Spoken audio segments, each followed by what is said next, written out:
نحمده ونصلي ونسلم على رسوله الكريم اما بعد. نن د 24مې سپاره خلاصه بیانېږي. د دغه سپاره په شروع کې دا خبره بیان شوې ده چې په هر شی باندې تصرف دا صرف دی الله تعالی ده. الله يتوفى الانفس حين موتها. په دنیا کې چې څومره هم زیروح شیونه دي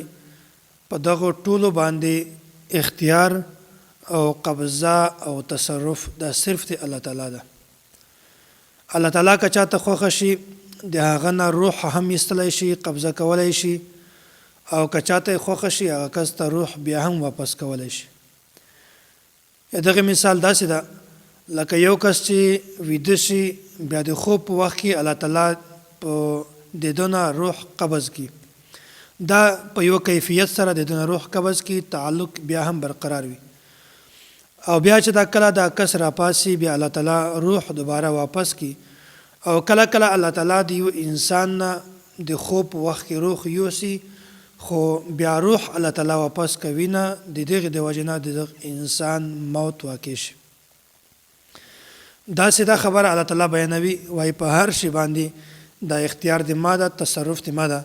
که چاته زه روح ورکوم او که چا نه زه روح قبض کوم.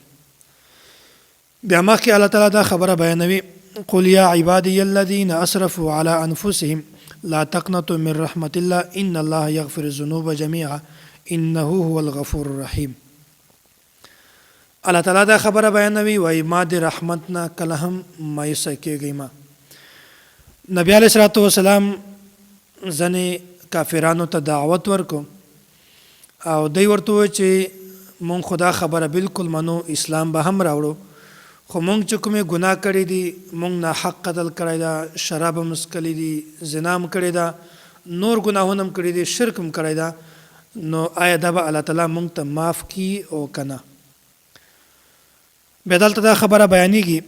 وایي الله تعالی دا آیات را نازل کړو، وایي کوم یو کس چې ډېرې غټې نه غټه ګناه کړې وي، شرک یې کړی وي، کفر یې کړی وي،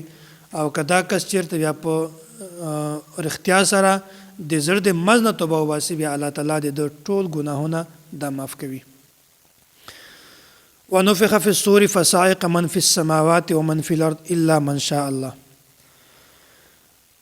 کله چې اسرافیل دا شپېلۍ وایي،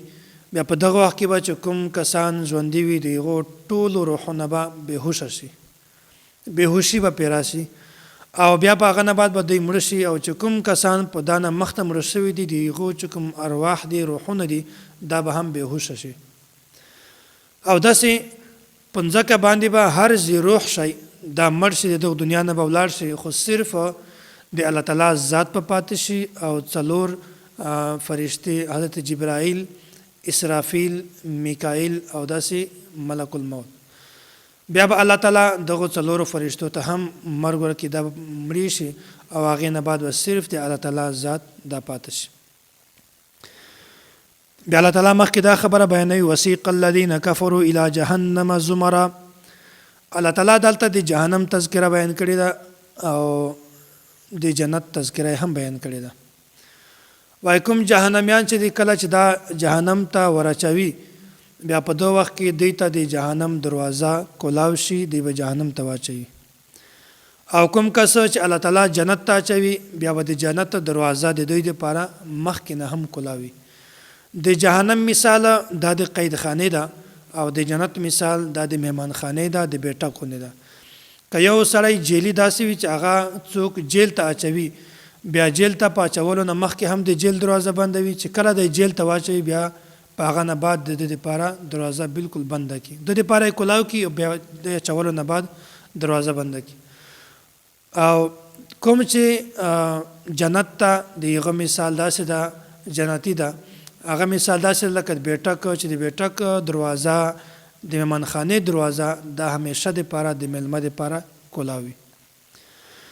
دا صورت ختم شو، مخته بل صورت سورة المؤمنون. د دغه صورت په شروع کې د الله تعالی صفات بیان شوي دي. حامیم تنزیل الکتاب من الله العزیز العلیم غافر الذنب وقابل التوب شدید العقاب ذی الطول. د الله تعالی اول صفت دا ده چې الله تعالی عزیز ده، غالب ده. او د الله تعالی دوم صفت دا ده العلیم چې الله تعالی صاحب علم ده د هر شي علم ده الله تعالی تشته غافر الذنب او داسې الله تعالی هغه د ګناهونو معاف کولو ول وقابل التوبه او د توبې قبلولو ول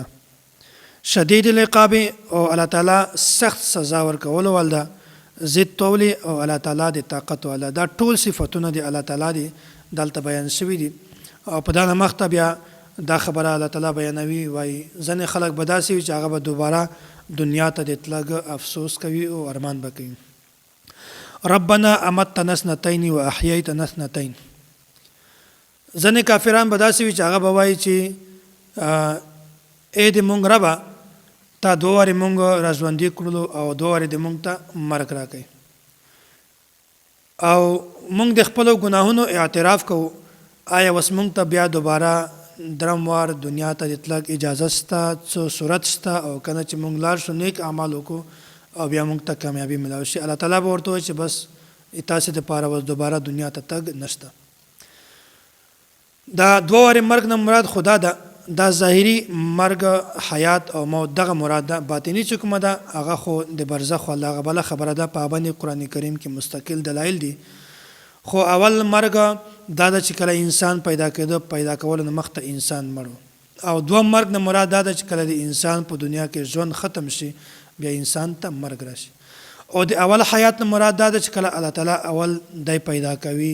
بیا په یو وخت کې دته ژوند ورکوي حیات مراد او دوم حیات چې کومه ده هغه د برزخ ول حیات مراد ده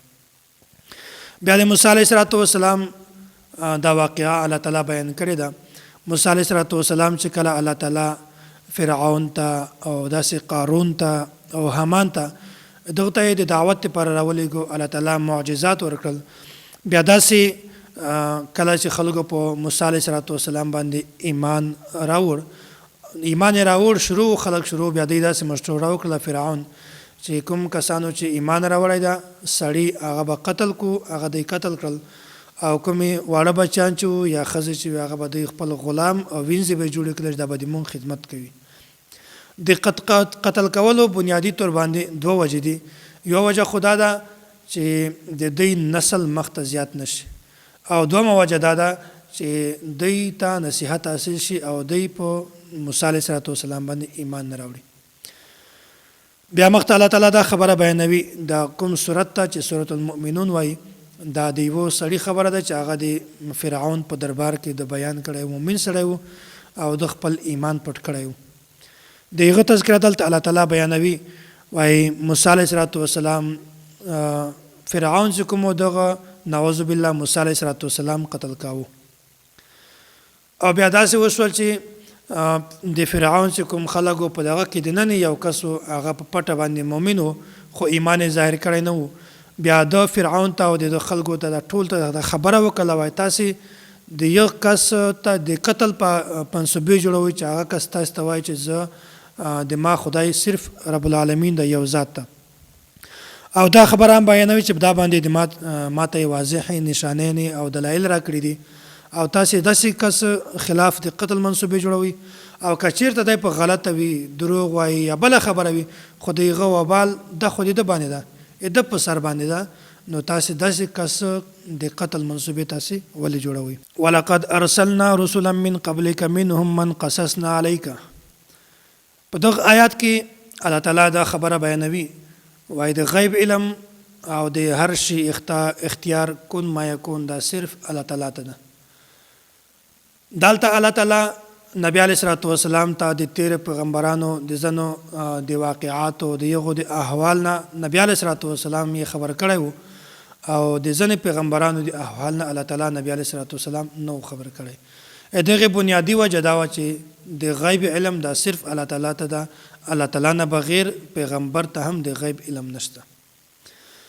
او دومره خبره ده چې مشرکین به د نبی علیه السلام نه د فرمایشي معجزاتو مطالبه کوله بیا دلته الله تعالی دا خبره بیانوي وایي پیغمبر ته دوی ته ووایه چې د معجزاتو راغوښتل د معجزاتو راوړل دا د ما په اختیار کې نه بلکې دا د الله تعالی اختیار ده چې هغه ما ته معجزه راکوي او کنه نو د دلته بنیادی دا خبره بیانول مقصود دی چې الله تعالی عالم الغیب ده او الله تعالی ته د هر شي اختیار شته. دا صورت ختم شو. مختبل صورت ته صورت حامیم السجده. د دغه صورت په شروع کې د مکی چې کوم کافرانو دغه نبی علیه الصلاۃ والسلام ته پیشکش وکړو. نبی علیه الصلاۃ والسلام په بیت الله کې ناستو او بیا داسې وشول چې ابوالولید عتبه بن ربیعه دغه نبی علیه الصلاۃ والسلام ته دا پیشکش وکړو، وایي که ته چېرته حکومت غواړې بیا به تا مونږ حاکم جوړ کړو، او که ته چیرې مال غواړې جایداد غواړې بیا به تا ته مونږ مال جمع کړو، او که ته چیرې داسې وي چې د جناتو اثرات وي په تا باندې بیا به مونږ د تا علاج وکړو. بیا دلته داسې خبره شروع شوه چې نبی علیه الصلاۃ والسلام دا صورت شروع کړو چې کله دغه ځای ته راورسېده فإن أعرضوا فقل انذرتکم صاعقة مثل صاعقة عاد وثمود. نو بیا په دغه ځای کې ابوالولید په ده باندې ډېر زیات خوف راغی او نبی علیه الصلاۃ والسلام په خوله مبارکه باندې د لاس کېښوده او ورته وویل چې بس د قوم واسطه در کومه چې بدانه مخته مزه په دغه ځای باندې غلی شه. بهرحال چې کله ابوالولید دغه خپل قوم ته ولاړی بیا ده ورته وویل چې ما خو دا تأثرات ولیدل چې بهرحال نبی علیه الصلاۃ والسلام دا په خپل ځای باندې پرېږدوئ، هغه ته څه مه وایي، دی د خپل دین کوي او موږ د خپل دین کوو. نو دومره زیات اثراتو په دا کې چې مشرکینو باندې به هم د قرآن کریم د ویلو د وجې نه ډېر زیات اثر راته. مخته بیا د مشرکینو چې کوم ضد و هغه الله تعالی دلته دا خبره بیان کړې ده. وایي مشرکینو به چې مشرکینو ته به نبی علیه الصلاۃ والسلام چې کوم دعوت ورکاو د دین ول، بیا به دوی دا وویل چې دغه دعوت په موږ باندې اثر ځکه نه کوي چې موږ منځ کې پرده ده، موږ په غوږو باندې پرده ده. نو حالانکه پرده نه وه، دی بس بهانې جوړولې، ضد یې کوو او تکبر یې کوو دی د وجې نه چې موږ د نبی علیه الصلاۃ والسلام خبره نه ومنو. او نبی علیه الصلاۃ والسلام ورته وویل وایي زه هم د تاسې غوندې بشر یم، خو صرف ما باندې وحی راځي، زه پیغمبر یم او تاسې باندې وحی دا نه راځي. مخته بیا کافرانو ته دا تنبیه ورکړې ده، وایي تاسې اسلام راوړئ، ایمان قبول کړئ. په تاسې نه مخته هم ډېر زیات کافران داسې وو چې هغه په تاسې نه ډېر زیات په طاقت کې وو، عاد او سمود. دا خبره نبی علیه السلام ورته بیان کړله. وایي دوی هم د اسلام نه انکار وکړو، سرکشي اختیار کړله، بیا الله تعالی دوی غرق کړل، دنیا کې هم ناکام و، په آخرت کې هم ناکام و. او که چیرې تاسې خپل هم د ضد او د تکبر د وجې نه خبره نه ومنئ، بیا به د تاسې حشر هم داسې وي لکه د عاد او د سمود. بیا مخکې دی دا خبره بیانوي کافرانو به داسې و چې هغه به په پټه پټه ګناه کوله او داسې به و چې دغه د ګناهو د موږ د ګناهونو خو چاته علم نشته. او بهرحال دا خبره به هم کوله چې الله تعالی ته هم د موږ د ګناهونو علم نشته، موږ خو دا پټ پټ کوو. بیا دلته الله تعالی دا خبره بیانوي چې د قیامت په ورځ به د دوی په خولو باندې مهرونه ولګېږي، د دوی چې څومره اعضا دي دته به الله تعالی د خبرو کولو صلاحیت ورکړي. بیا به د انسان هر اعضا دا د دوی خلاف گواهی ورکوي، خوله به دا گواهی ورکوي، ژبه چې د انسان ما باندې غیبت کړی ده، شیمت یې کړی ده، دروغ یې ویلي دي،